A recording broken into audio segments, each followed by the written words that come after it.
Honorable, vous avez la parole.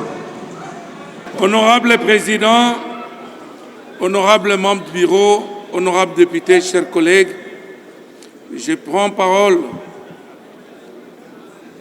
par motion d'information pour dénoncer un complot contre la République.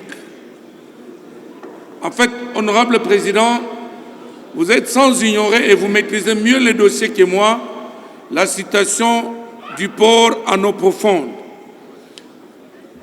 Honorable Président, les éléments de notre possession démontrent que en 2025 ici, ils vont déjà lancer les travaux de construction du pont route-rail. Alors qu'il a été convenu qu'avant que ces travaux ne commencent, et c'était même la promesse ferme du chef de l'État, qu'avant que ces travaux de pont route-rail ne commencent, il faudra bien qu'on puisse avancer d'abord avec le port en eau profonde. Mettre sur pied deux quais, afin que notre port soit fonctionnel. Parce qu'honorable Président, certes que certaines personnes pensent que c'est un problème des Bas-Congo, qui pensent que Matadi tombera. Pourtant, c'est un problème de la République, honorable Président.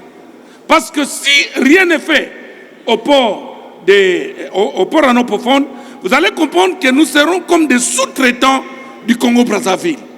Et donc, honorable Président, ici, il y a un semblant de travaux au niveau du port en eau profonde. Nous venons ici par cette motion pour solliciter à cette Assemblée et à votre auguste bureau qu'il y ait une mission d'évaluation des travaux qui se passent à Moine.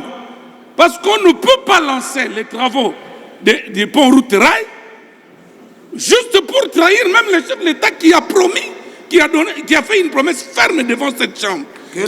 Attendez, quel pont route-rail? Le pont Brazzaville. Ah d'accord. Oui. Donc, le chef de l'État fait une promesse au mandat passé ici. Il nous a promis avec fermeté que les travaux de ce pont ne commenceront pas si le port en eau profonde n'a pas évolué. Alors aujourd'hui, rien n'a évolué apparemment de ce côté, mais pourquoi ces travaux doivent commencer avec précipitation?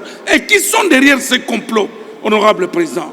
Le deuxième sujet, aujourd'hui nous apprenons, honorable Président, qu'il y a une voie ferrée qu'on est en train de fabriquer vers Lobito et consorts.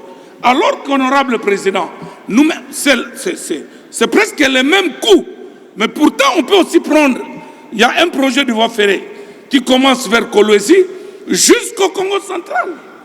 Alors pourquoi ne pas privilégier nos voies d'abord internes que de favoriser des projets conçus sans nous? Ici, honorable Président, je voudrais informer aux collègues députés que si nous ne nous levons pas pour sauver la République, eh bien,